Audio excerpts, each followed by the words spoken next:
Modern happiness is not what it looks like on the surface. It's not peace. It's not fulfillment. It's stimulation, constant stimulation, a never-ending loop of notifications, comparisons, updates, opinions, and curated lives that don't exist outside of screens. And the dangerous truth is this: the more you chase that version of happiness, the further you move away from yourself. You were never meant to feel good all the time. That idea is a trap. Because a life without discomfort is not a life of success. It's a life of stagnation. Growth has a cost, and that cost is often discomfort, uncertainty, and moments where you feel like you're not okay. But modern culture tells you that if you feel anything negative, something is wrong with you. So you escape. You scroll. You consume. You numb. And slowly, without noticing, you start outsourcing your emotional state to everything outside of you. A message, a like, a comment, a promotion, a purchase, a distraction. You stop building inner stability and start renting emotional stability from the world. That's the trap. Because anything you rent, you don't control. And when your happiness depends on things you can't control, you are never truly at peace. You are just temporarily entertained. Look closer at what people call happiness today. It's often just relief from anxiety they didn't understand in the first place. It's not joy. It's escape. It's not fulfillment. It's avoidance. The problem is not that people want to feel good. The problem is that they've been trained to avoid anything that feels real. Real growth feels like resistance. Real progress feels like pressure. Real change feels like identity collapse before it feels like identity strength. But instead of embracing that process, people retreat to the easiest emotional state available. And that creates a dangerous cycle. Avoid discomfort, stay the same, feel empty, chase more distraction, repeat. Eventually, you wake up in a life you never consciously built, wondering why everything feels off even when everything looks fine. Here's the truth that most people avoid hearing. Happiness is not something you chase. It is something that emerges when you stop betraying yourself. And self-betrayal is often subtle. It's choosing comfort over discipline. It's choosing approval over honesty. It's choosing distraction over presence. It's choosing who you think you should be instead of who you know you are when no one is watching. Modern happiness has made people afraid of solitude. Because solitude is where truth becomes unavoidable. When there's no noise, no feed, no audience, no validation, you are left with yourself. And for many people, that feels uncomfortable, not because something is wrong, but because they've never learned how to be there. But that's where everything changes. Because in that silence, you start to see clearly. You start to notice what you've been avoiding. You start to feel what you've been suppressing. And if you don't run from it, you start to rebuild from it. Real happiness is not loud. It doesn't announce itself. It doesn't depend on constant stimulation. It's quiet, stable, built on alignment, not approval. It comes when your actions match your values, even when it's inconvenient. It comes when you stop negotiating with your discipline. It comes when you choose long-term respect for yourself over short-term relief. The world will keep offering you shortcuts to feeling good. But every shortcut comes with a cost you don't see immediately. And that cost is usually your focus, your depth, your strength, your identity. You don't need more escape. You need more truth. You don't need more stimulation. You need more direction. And you don't need to feel good all the time to build a life that actually means something. Because the dangerous truth about modern happiness is this: If you are always trying to feel better, you may never become better. In the moment you stop chasing what feels good and start committing to what is right, even when it's uncomfortable, you begin to reclaim something most people lose without noticing: yourself. Modern happiness today is not something most people truly experience in a deep, grounded way. Instead, it has slowly been reshaped into something artificial, something engineered by the constant demand for attention, stimulation, and consumption. What people often call feeling happy is frequently just a momentary spike of dopamine triggered by external input. It could be a notification on a phone, a new video, a message from someone, a social media like, or even just endlessly scrolling through content that never truly satisfies but keeps the mind occupied. The problem is that this version of happiness is not stable. It is reactive. It depends entirely on what is happening outside of you, not what is built inside of you. In the modern world, silence has become uncomfortable for many people. The moment there is no stimulation, the mind feels a kind of emptiness. And instead of seeing that emptiness as a space for clarity, reflection, or growth, people rush to fill it again. They pick up their phones, open apps, switch between content, and continue feeding their mind with constant input. Over time, this creates a dependency where the brain starts to expect constant entertainment in order to feel normal. Anything less feels like boredom, but in reality, what they are experiencing is withdrawal from overstimulation. This is where the illusion of modern happiness begins. It convinces people that they are engaged, connected, and satisfied, while in reality they are simply distracted.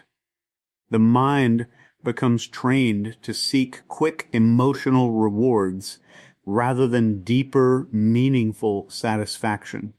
A short video gives a quick laugh. A post gives a moment of validation. A game gives temporary excitement. But none of it lasts. And because it doesn't last, the mind keeps searching for the next hit, the next moment, the next distraction that will recreate the feeling again. The danger is subtle because it doesn't feel harmful at first. In fact, it feels normal because everyone around is doing the same thing.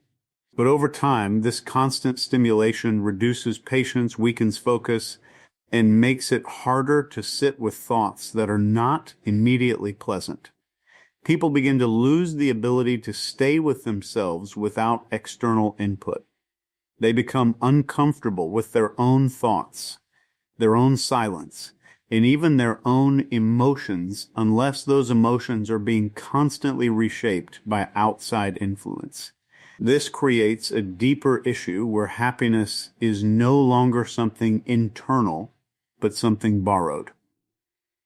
If the environment is exciting, the person feels okay. If the environment is quiet or empty, the person feels low. This dependency removes emotional independence. A person no longer owns their state of mind. Instead, their state of mind is controlled by what they consume. That is why modern happiness is so fragile. It rises and falls with external conditions that are never fully stable or controllable. What makes this even more powerful is how normalized it has become. People no longer realize how often they are switching attention, how rarely they sit in stillness, and how quickly they escape any discomfort. The mind is rarely allowed to settle into depth, because it is always being pulled toward something new. As a result, even moments of rest are not truly restful.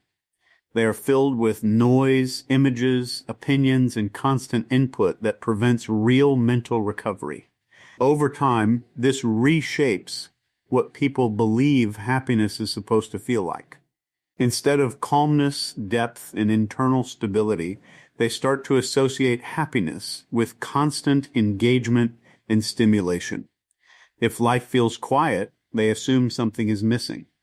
If life feels still, they assume they are not happy. But in reality, they are simply disconnected from the quieter, more stable form of fulfillment that does not rely on constant external input. This is how modern happiness becomes dangerous without people realizing it. It does not destroy joy directly. It replaces depth with noise, stability with stimulation, and presence with distraction until a person no longer recognizes what true inner satisfaction even feels like. People today are deeply conditioned to avoid discomfort, almost as if discomfort itself is something dangerous or wrong. From a very early stage in life, the message becomes clear in subtle and direct ways. Avoid pain, avoid struggle, avoid anything that feels emotionally heavy or mentally challenging. The modern environment reinforces this belief at every level. If something feels hard, there is usually an easier alternative. If something feels boring, there is instant entertainment available. If something feels emotionally uncomfortable, there is always a distraction ready to replace it. Over time, this shapes the mind into expecting life to always remain within a comfortable emotional range, where anything outside of ease is treated as a problem instead of a process. The issue with this conditioning is that discomfort is not a malfunction in human experience. It is a fundamental part of growth. Every meaningful change in life is built on some level of resistance. Whether it is learning a new skill, building discipline, improving health, or changing identity, the process always begins with friction.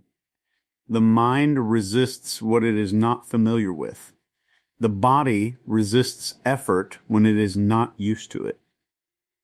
Emotions resist truth when truth challenges old beliefs. This resistance is not a sign to stop. It is a sign that something important is being engaged. However, because modern conditioning trains people to interpret discomfort as something negative, the natural response becomes avoidance. Instead of staying with the challenge, people step away from it. Instead of pushing through the difficulty, they choose the easier path. Instead of facing uncomfortable truths about themselves, they distract themselves with something that feels better in the moment. This creates a pattern where short-term comfort is prioritized over long-term development. And while this may reduce immediate stress, it slowly prevents any real transformation from taking place. The deeper problem is that avoidance does not eliminate discomfort, it only delays and multiplies it. When someone avoids a difficult task, the task does not disappear. It returns later, often with more pressure attached. When someone avoids emotional discomfort, those emotions do not vanish. They accumulate in the background and influence behavior in indirect ways. When someone avoids discipline, structure, or responsibility, the consequences eventually show up in the form of stagnation, frustration, or a sense of being stuck in life without clear direction. Yet because the modern mind has been trained to seek relief quickly, this cycle continues. The moment discomfort appears, the instinct is to escape it. This escape can take many forms. It can be digital distraction, overconsumption of content, unnecessary social engagement, or even constant planning without execution. All of these behaviors serve the same function. They temporarily reduce discomfort without addressing the source of it. But since the source is never addressed, it remains active in the background, shaping life in unseen ways. Another layer to this conditioning is the belief that feeling good is the primary indicator of doing well in life. So when discomfort appears, it is often misinterpreted as failure or wrong direction. But in reality, discomfort often appears exactly when someone is moving in the right direction. Growth stretches identity, and that stretching feels uneasy. Building discipline requires resisting old habits, which creates internal friction. Facing truth about oneself can disrupt long-held self-images, which naturally feels uncomfortable. But instead of recognizing this as part of development, many people interpret it as a signal to stop. This is why so many individuals remain stuck in repeating patterns. They are not lacking ability or potential. They are lacking tolerance for discomfort. The moment things become challenging, they retreat back to what is familiar, even if what is familiar is not serving them. Over time, this creates a life that feels repetitive, predictable, and unchanging, not because change is impossible, but because discomfort is consistently avoided. The conditioning runs so deep that even small moments of stillness can feel unsettling. Sitting alone with thoughts, facing silence, or reflecting honestly on life can feel strangely difficult. Not because those moments are harmful, but because they remove distraction, leaving a person alone with what they usually avoid. And when avoidance has been the dominant strategy for long enough, even clarity can feel uncomfortable. This is how the conditioning to avoid discomfort becomes a silent barrier to growth. It does not stop progress through force. It stops it through habit. It trains the mind to choose ease over evolution, relief over reality, and distraction over development, until discomfort itself is seen as something to run from rather than something that signals the beginning of change. Many people today have unknowingly shifted the responsibility of their emotional stability away from themselves and placed it into external sources. This happens so gradually that it rarely feels like a decision. Instead, it becomes a pattern, a habit, and eventually a default way of living. Emotional states that were once internal and self-regulated begin to depend on outside validation, reactions, and circumstances. A message from someone can change the mood of an entire day. A lack of response can create anxiety or self-doubt. A moment of praise can create temporary confidence, while criticism can instantly destabilize it. Over time, this creates a fragile emotional system that is constantly reacting to the environment rather than being anchored within the individual. Social media plays a major role in this shift. It creates an environment where validation is instant and measurable.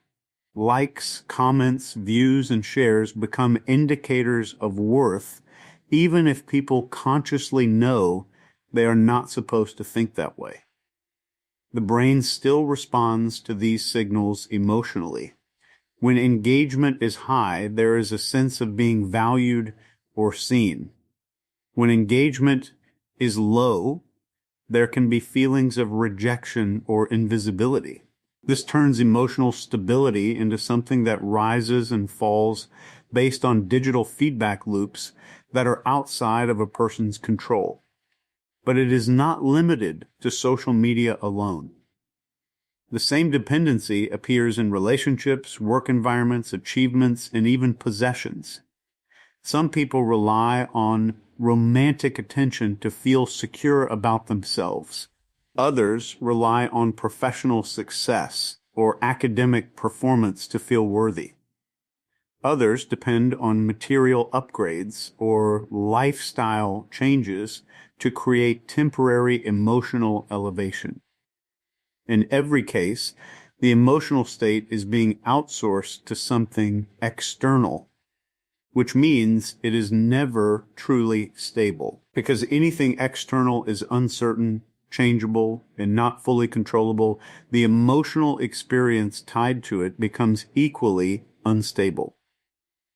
The deeper issue is not that people seek validation, but that they begin to require it in order to feel okay.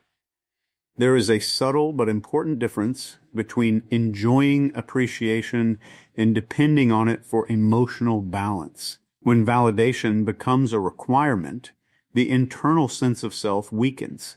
Instead of asking, "What do I think about myself?" the mind begins to prioritize, "What do others think about me?" Over time, this shift changes the entire foundation of identity. Self-perception becomes secondary to external perception. This dependency creates a constant state of emotional reactivity. Instead of having a stable baseline, the emotional state fluctuates throughout the day depending on external input. This makes focus, discipline, and clarity harder to maintain because energy is continuously being pulled into managing emotional highs and lows. A person may feel confident in the morning, uncertain by midday, validated in the evening, and anxious at night, all based on external interactions that shift without warning. Another subtle effect is the loss of emotional self-trust. When someone constantly depends on external feedback to understand how they should feel, they begin to lose confidence in their own internal signals. They stop trusting their intuition, their judgment, and their emotional awareness. Instead, they look outward for confirmation. This weakens decision-making because choices become influenced more by perceived approval than by internal clarity. As this pattern continues, emotional independence becomes harder to access. Moments of solitude can feel uncomfortable because there is no external input to stabilize the mood. Silence can feel heavy, not because something is wrong, but because the usual sources of emotional regulation are absent. In those moments, the mind may instinctively seek distraction or connection just to restore a sense of balance. This reinforces the cycle of dependency, where external input becomes necessary to maintain internal stability. Eventually, emotional life becomes something that is managed externally rather than internally. Instead of building resilience, people begin to manage exposure.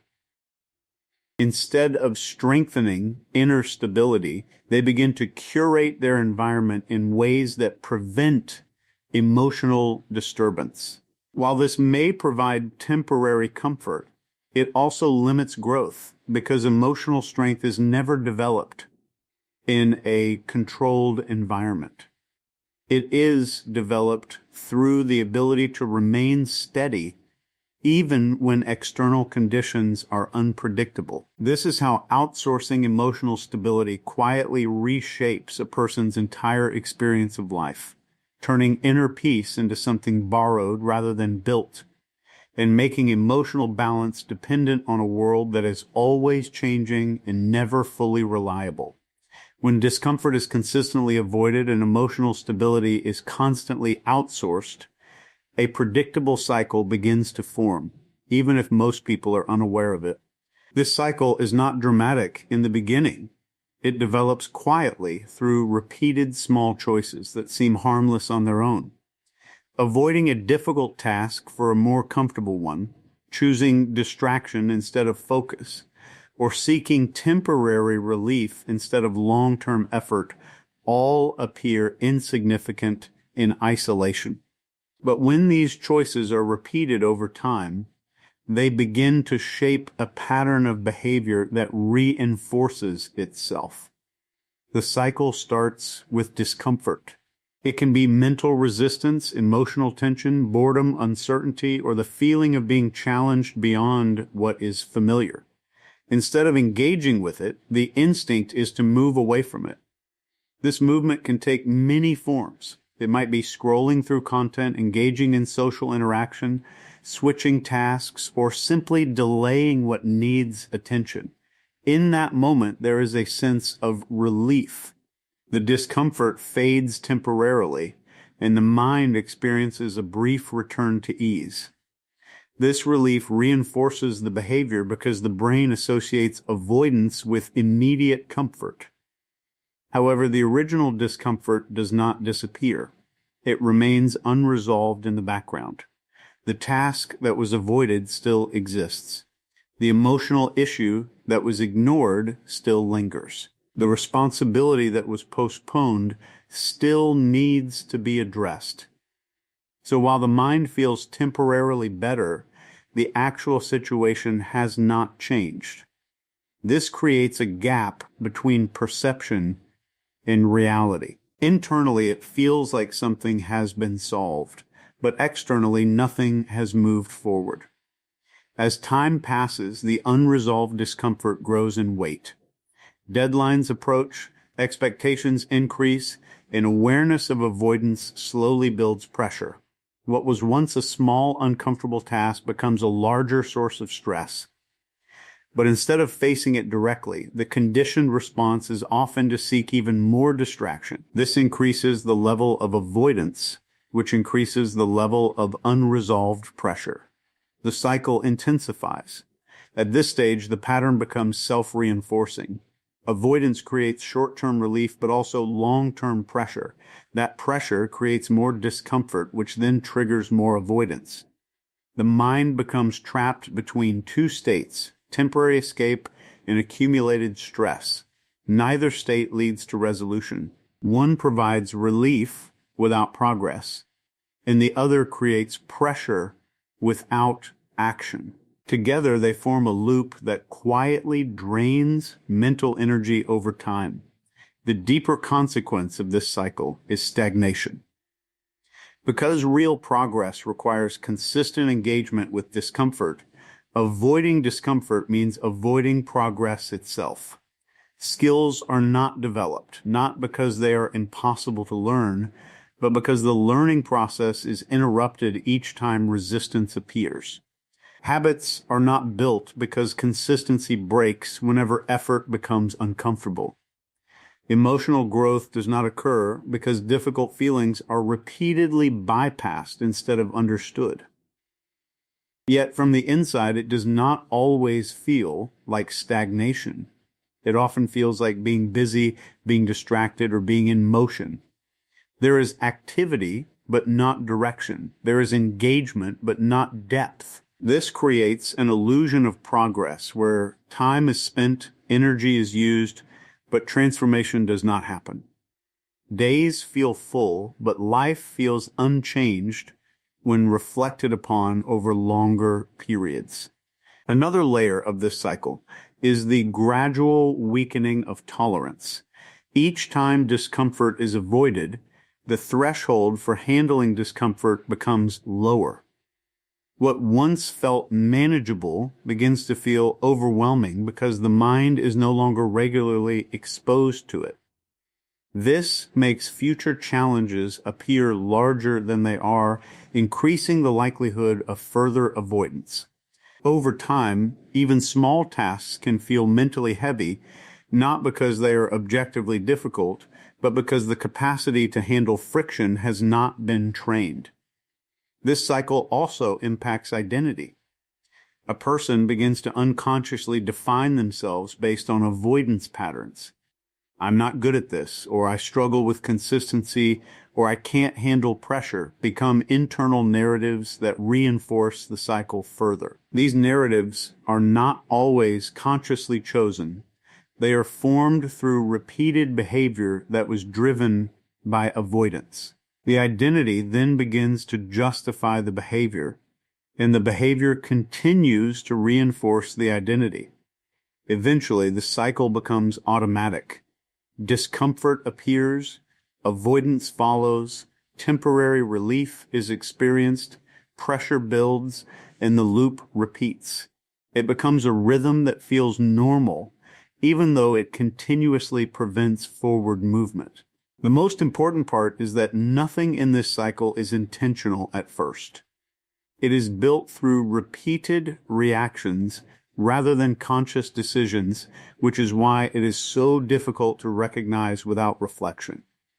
True self-alignment is often misunderstood because it is not something that feels immediately rewarding in the way people have been trained to expect.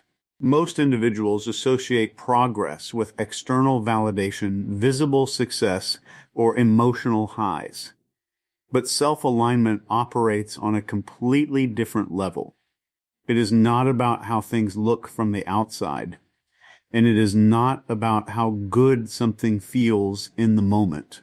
It is about whether your actions, decisions, and behaviors are consistent with your deeper values, even when there is no external reward, recognition, or emotional stimulation attached to them.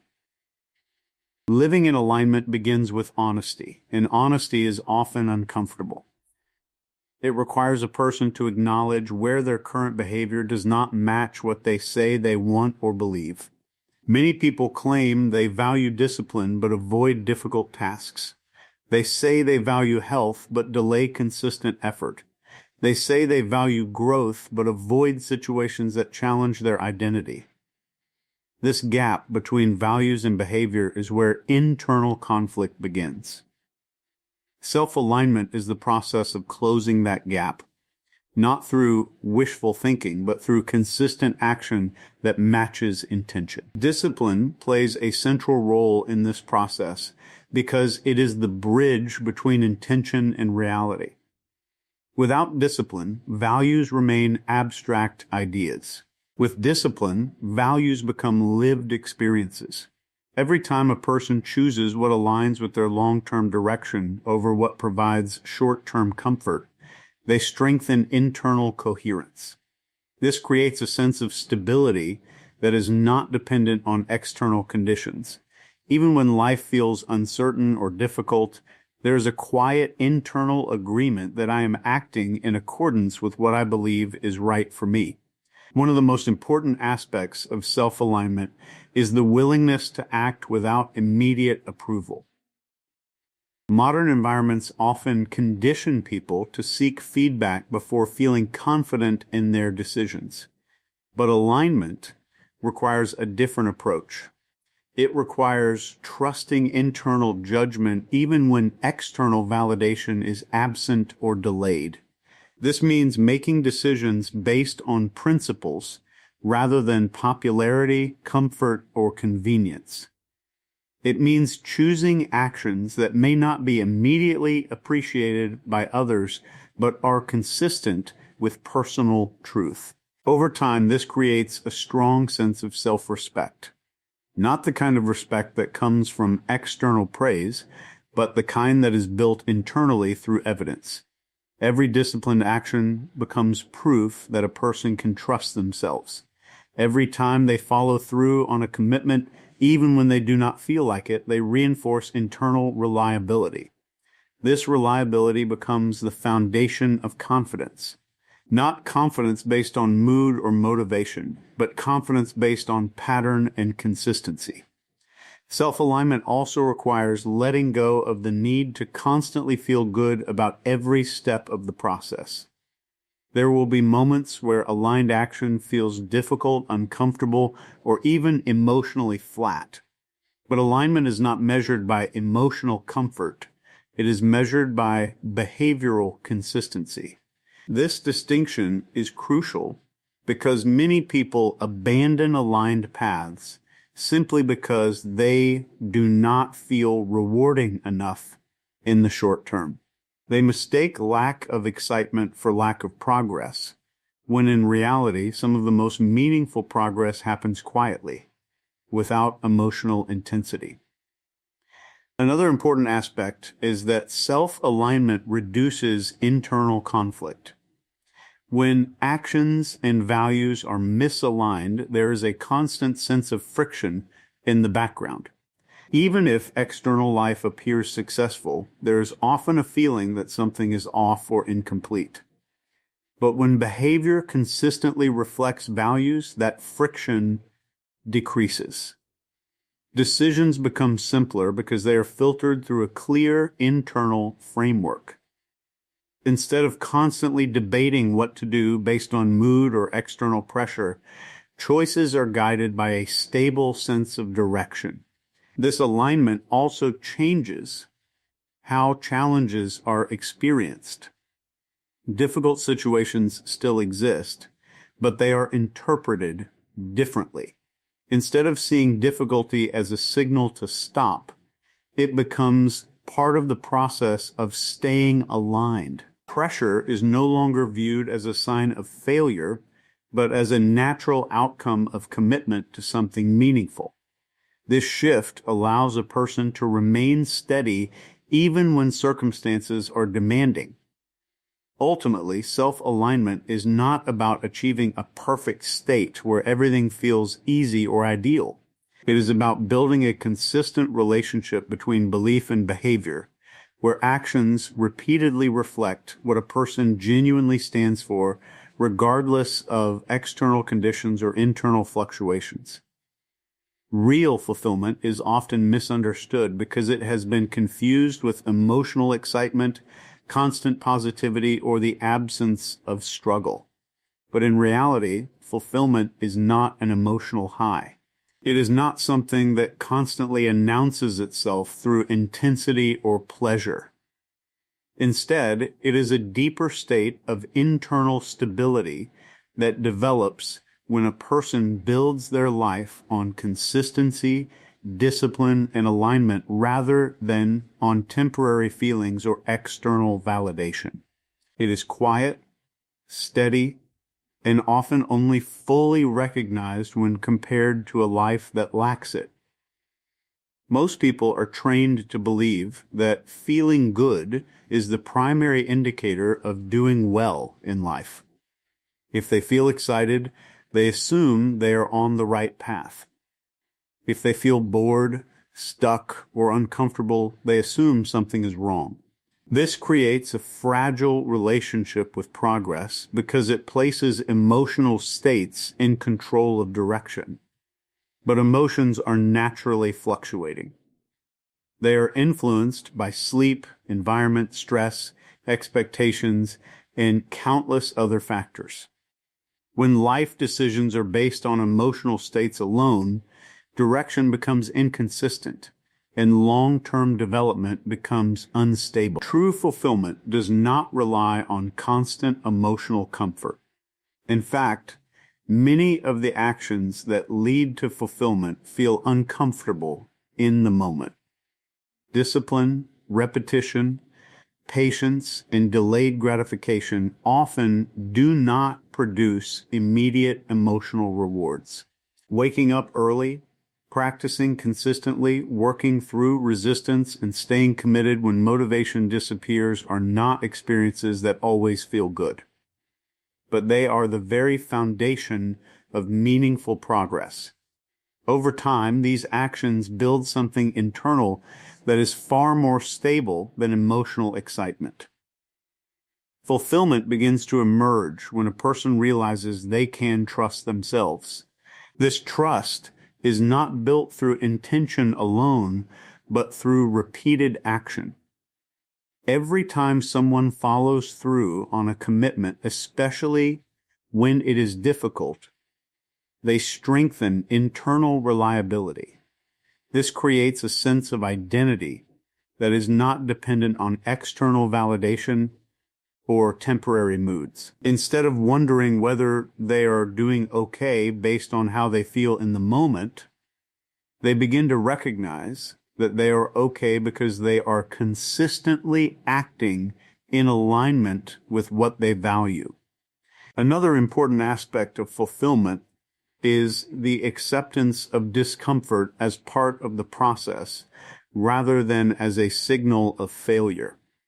Many people abandon meaningful paths because they expect them to feel consistently rewarding. When the reality of effort, patience, and struggle appears, they interpret it as a sign to stop. But fulfillment is not built in the absence of difficulty. It is built through the ability to remain steady within it. The presence of challenge does not reduce fulfillment. It often deepens it because it reinforces the sense that progress is real and earned. Fulfillment also comes from depth rather than stimulation. Modern environments encourage constant input, quick rewards, and surface-level engagement. But this creates experiences that are intense but short-lived. Real fulfillment grows in environments where attention is sustained, effort is continuous, and progress is gradual. It comes from building something over time, whether it is skill, character, understanding, or discipline. These things do not produce immediate emotional spikes, but they create a lasting sense of meaning.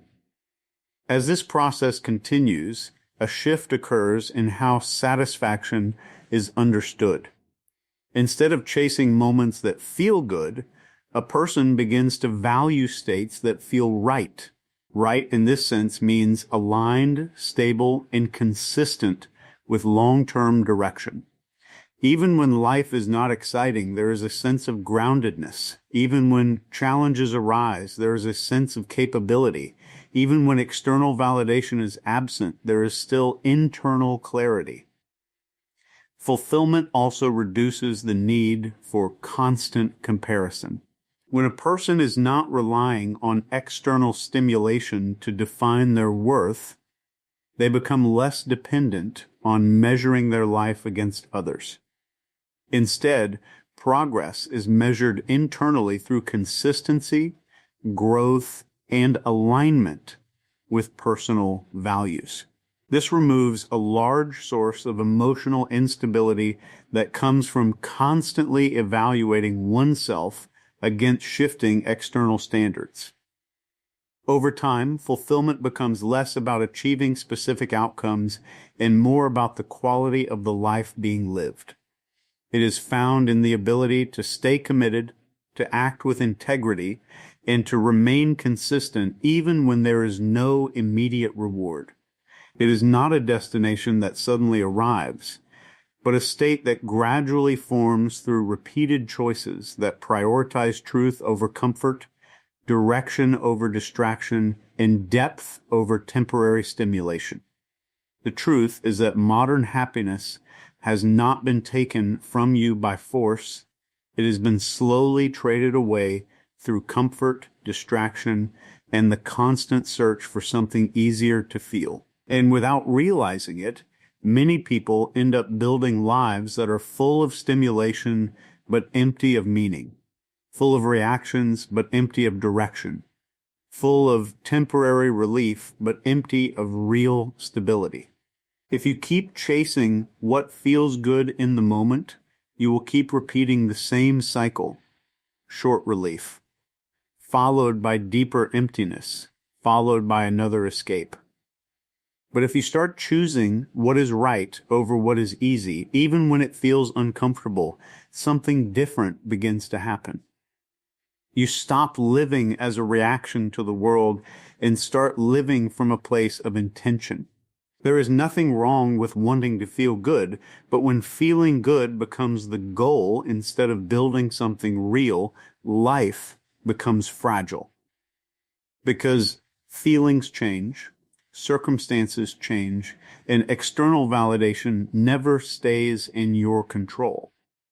What does stay in your control is your discipline, your choices, and your willingness to face discomfort instead of avoiding it. The moment you stop outsourcing your peace, stop avoiding discomfort, stop depending on validation, and start acting in alignment with your values, you begin to rebuild something most people lose without noticing: a stable mind, a clear direction, a sense of self that does not collapse every time life becomes uncertain.